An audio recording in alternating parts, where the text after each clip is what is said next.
Eta gaurkoan 15 egunetik behin bezala, Patxi Urrutia izanen dugu Pilpilan dauden gaiak lantzeko, arratsaldeon eta ongi etorri Patxi.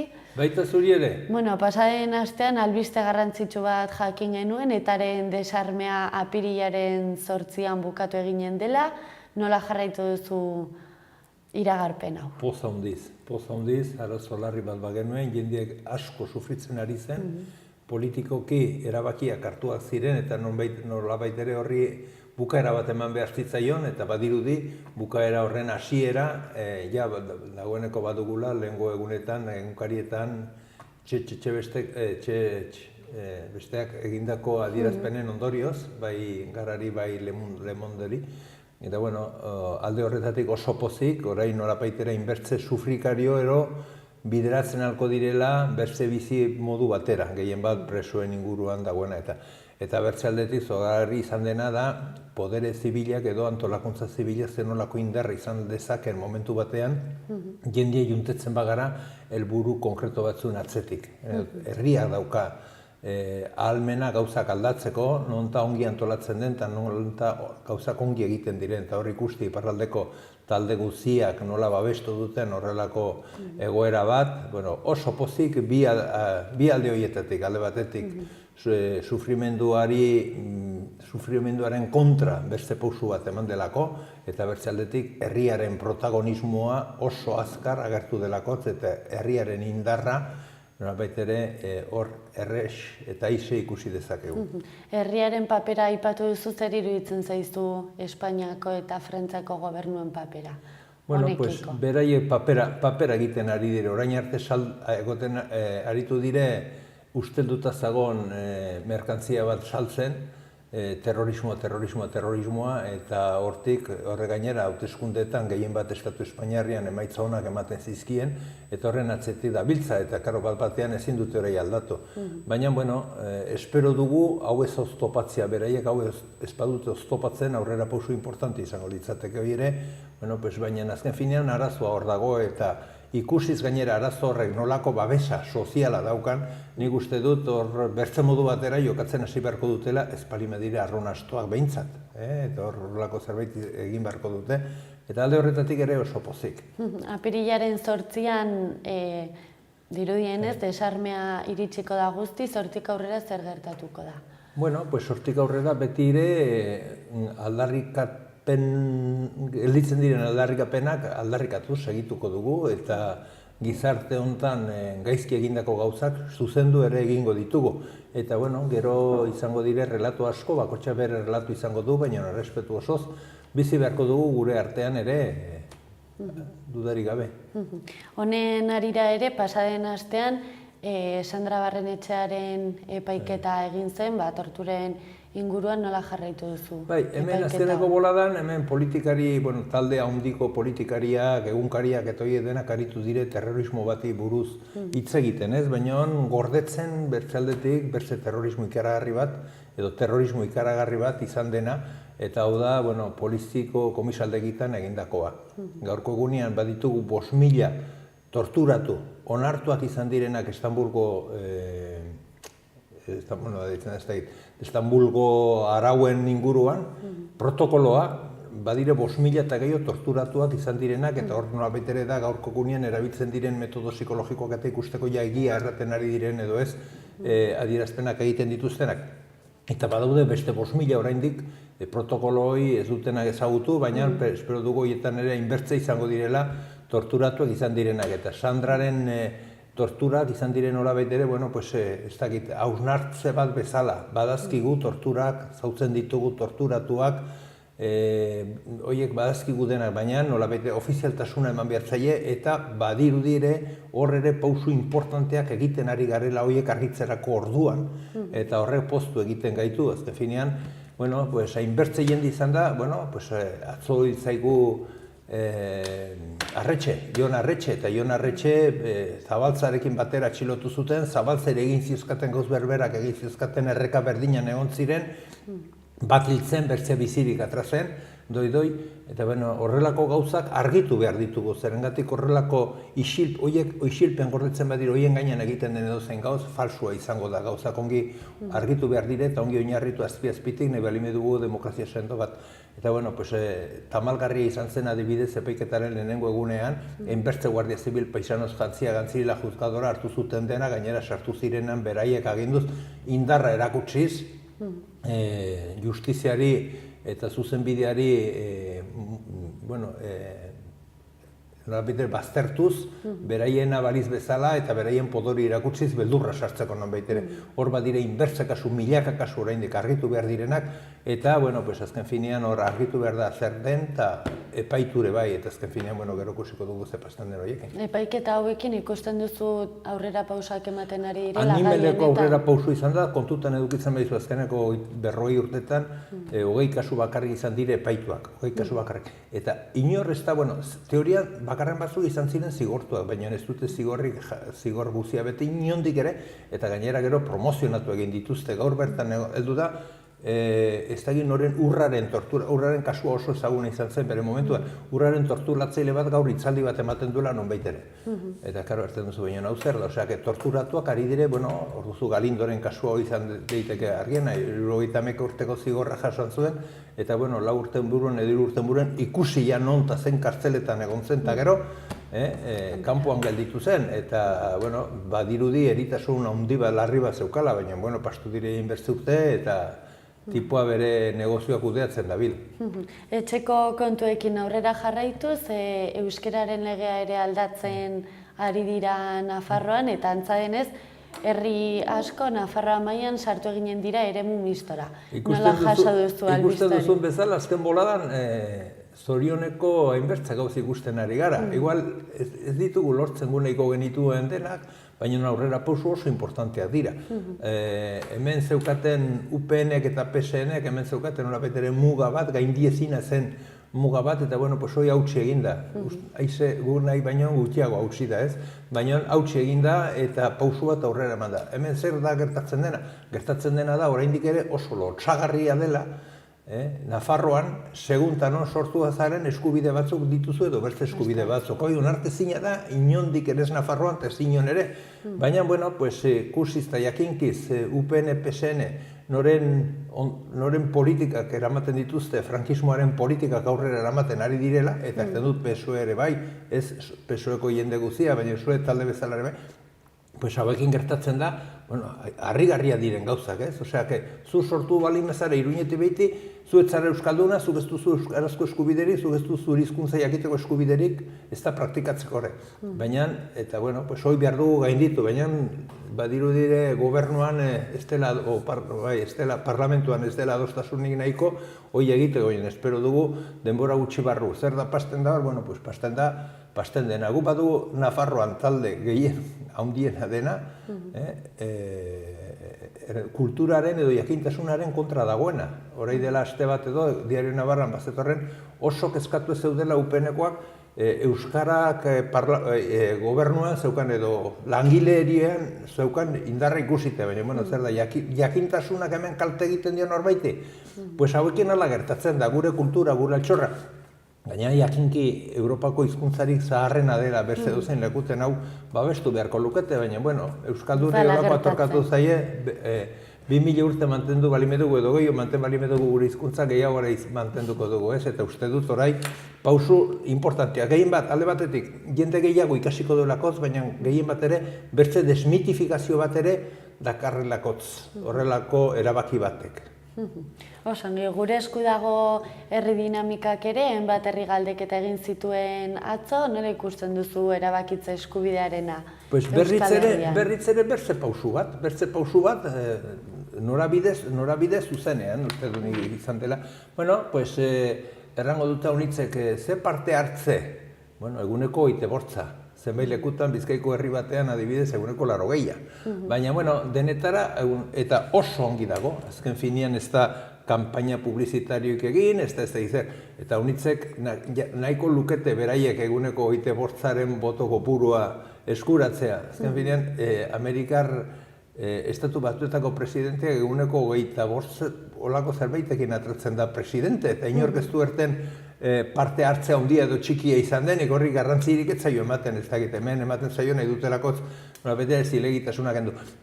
Baina ikusi herrian horrelako mugimenduak egiteko eta horrelako erabakiak hartzeko eta horrelako konpromisoetan sartzeko egiten diren indarrak, arro egoteko da, hemen herri bat badago, herri horren errealitatea erakusten dute, eta herri horrek bere gain, bere kudeak eta hartu nahi duela erakusten du atzoko horrek. Eta, oraindik heldu dire, inbertze gizarte soziala mugitzen ari da, eta mugitzen ari da independentzia, autodeterminazio eta independentzia aldarrikatzerakoan.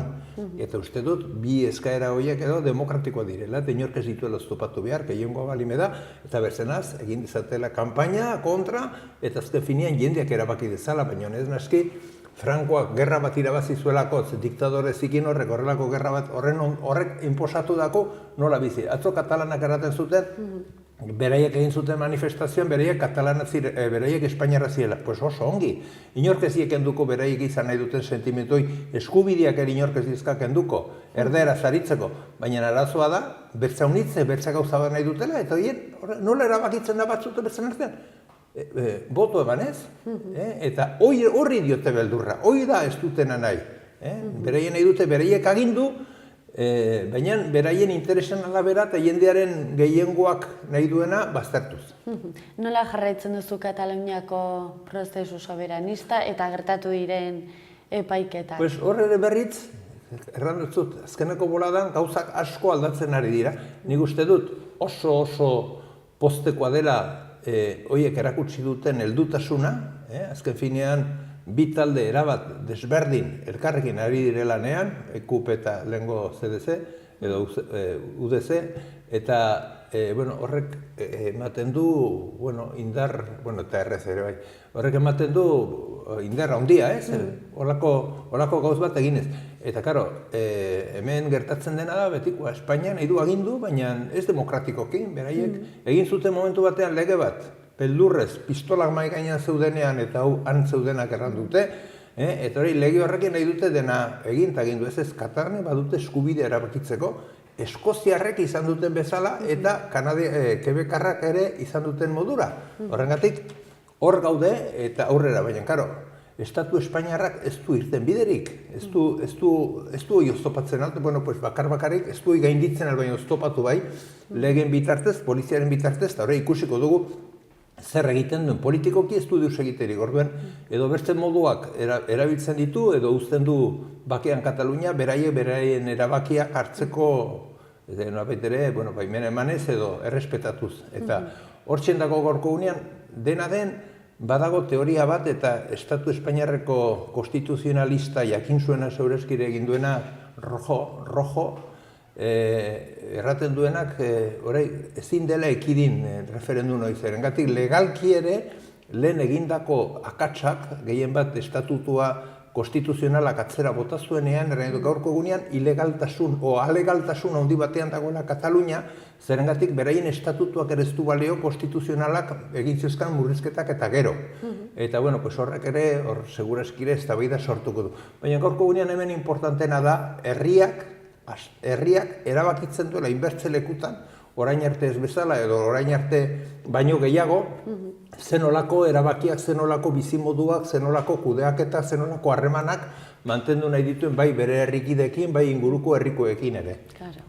Espainiako gobernuari dagokionez PP nahiko estu xamar dabilez, hauteskundeak irabazi zituenetik izan ere akordioak lortzeko nahiko lantzaile ukitzen ari da, PSOE-ri eta Ciudadanosi esan die hauteskunde batzuk aurreratzea ez dutela nahi, eta pixka bat akordio horiekiko beste jarrera bat eukitzeko, nola ikusten duzu? Nik uste dut itxurakeria ere badagoela pixkat, gaurko gunean aurrekontuak hartzeko badirudi PNU ere hor dagoela ia sartuta buru belarri, gero maindiozka oparitxo batzuk edo, zahar batzuk maindiozka gero etxera eramateko, baina hor ez dagoela arazorik eta bertzatetik berriz soek ere ez dut uste gaurko gunean baldintzetan dagoela, beraiek egin dituzte animeleko astakeria barnean, eta orai bertza hauteskunde batzuk, naiz eta gaur agertu den inkesta batek, nahiko polik ematen dien, baina argi dagoena da horrelako partidu batekin ezin direla gan.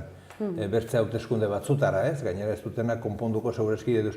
Nik uste duzu sartuko dela, horretarako egin zuen, bota zuen lehengo zuzendaritza osoa, PP-rekin akordioetara iristeko, eta orai ez du botako hoi atzera. Dena den, horre ingera ikusten, baina, ezke, zein dire desberdintasunak, nagusiak, importanteak PSOE-en eta PP-ren artean? Badaude, baina abortoan, sexu bereko ezkontzean, jenden ezkontzan, eta horrelako gauza, baina gero sozialki, adibidez, konstituzioa aldatu zutenean artikulo 135 edo delako hoi izan da, atakerik bortitzen egin zaiona gaurko egunean Estatu Espainiarreko gizarteari, eta hoi adostu zuten, eta gainera isiltasun osoz berehala pastu zuten. Hainbertze gaietan, Andaluziako osasun sisteman ere privatizazioak balberzin ondotik, usterkeriaren kasutan ikusten ditugu batzean PP, bertzean PSOE, hor da biltzala. Ez daudelako, eta uste dut Espainiaren mesedetan, segurezkire azken orduan akordiotara, gaurko unean uste dut inork ez duela zalantzan jartzen akordiorik egongo estenik. Osongi, iruzurra aipatu duzu eta azkeneko aste hauetan Osasuna futbol taldeak ere atze eskandaluak eman dituen, ez? Ez da, eskandaloak ez dire oraikoak, eskandaloa badute ja 3 urte edo, lehengo Ogasuneko zuzendari andereak salatu egin zuenean zenbait gauz eta bere dimisioa aurkeztu zuenean, nik uste dut hor ikusi behar dela horko kudeatzaile batek edo horko langile batek salatu zuenean hor gertatzen ari zena. Hor badaude zenbait gauz, guri niri bostaxola zaizkidana da Osasuna berak izan zuen kudeaketa, edo sozioak edo beraiek beharko dute hor jakin, hor salatu edo hor ikusi zer pastu den. Baina kezkagarriena da eta momentu batez kontuzek salatu zuena da Nafar gobernuak Osasunari barkatzen ziozkala zergak ordaintzea edo atzeratu egiten zituela hor pakete batean. Eta horretarako, segunta ze kantitate arte, Nafarroko gobernu batek, ordezkari batek edo bertzeak errai dut alde batetik edo horko zuzendariak edo horko konseilariak edo Nafar gobernuak eman behartzien baimena prestamo hoi edo zorra hoi edo ez atzeratzeko. Eta hor inoiz ez da agertu eta hor ageri da zenbaitzuk hartu zituzten erabakiak arrazoi ez kontrakoak, Osasunari dirua eman ez da dirua emanez, eta inolako ardurarik eskatu gabe. Eta hoi ez da argitu, eta hoi da argitu behar dena erren nahi dut. Santzek erabaki zuen, edo zein konseilariak erabaki zuen edo, zerengatik azken finean Osasuna 200 milioi ez eizen bat zenolako zorra zeukan Nafar gobernuarekin. Atzo edo erenego kontosek ateratako txostenian ere horra gertzen da Osasunaren inguruan Nafar gobernuak izan dako kudeak eta zerengatik abalak ematen zizkean Osasunaren zorrari aurre egiteko. Eta hori denak argitu behar dire, eta hor badago kudeaketa bat zuzena izan ez dena, eta Nafar gobernua upeneko guruak hor implikatua daudenak, baina kusiz gainera upenek azken bolada, eta lehen beti eraman duen politika fiskala eta Ogasuna nola zaindu duen, eta zenolako zuloak eta zenolako zorra nola hazi egin duen ikusita, ez gara gehiagarritzen. Baina badugu orai aukera bat importantea ere, zerengatik, datorren hortzilerian gainera parlamentuan eztabaidatu behar da, parlamentuan dela eztabaidatu behar da, zorrari buruz eta zorra azterketari buruz, eta gu eskatuko diogu, eta badago konzentrazio txiki bat egin beharra parlamentuaren aurrean, eskatzeko ikertu dezatela ze gertatu den zor horrekin eta jendea jarri dezatela gainera ikerketa hori egiten. Hoi jakin nahi dugu, horrelako zorra hemen sortu balima da, nondik nola eta zertarako. Eta zorroi legezkanpo balime da edo zorroi moralki onargarria ezpada, salatuko dugu eta hoi egindutako jendei eskatuko dugu baztertzeko politikatik, guk azken finean gure dirua xautuko duten jendeak ez ditugu gure kudeaketetan nahi. Aipatu duzun moduan, gobernu berri honekin gauza berri asko egin daitezkela, aipatu dituzu ere zor kontuak, nola ikusten duzu pixkat gure etorkizuna horri begira? Bueno, begira, pausuak ematen ari dira, segurazki nik nahiko nituena baino txikiagoak izan daitezke, baina nik uste dut guk ere poztu egin behar dugula aurrera pausu txiki bat ematen dugun guzietan. Eta giroa ez da berdina, gehiengo parlamentario bat badago, giroa ez da berdina, bertze metodoak, bertze sistema berri batzuk aurrera eramaten ari gara. Atzok usten genuen egunkarian jakakaoto bidean ere despiste bat zela eta eguntea 1.000.000 edo ez da izan bat euro zor ordaindu beharko genituela, bizundu beharrez genituenak, orain dela egun batzuk la ciudad del transporte ikusi genuen animeleko ziloa egin ez zutela upeneko astakerien. Badago gai bat, eta uste dut auzitan dagoela gainera, berbintzanan horko upeneko buruak nahi izan zuelakotz, ubidea bere lekutik ganbeharrian aldaketagat egin zuen erreka arga ibaiaren azpitik pastuz 2 aldiz 1.600.000 euro gastatu zituztenak upeneko buruaren kapritxorako, gainerako gauz guztiak ere hor ditugu, Lizarrako, Logroñoko bidea, eta hainbertza gauz horrelako.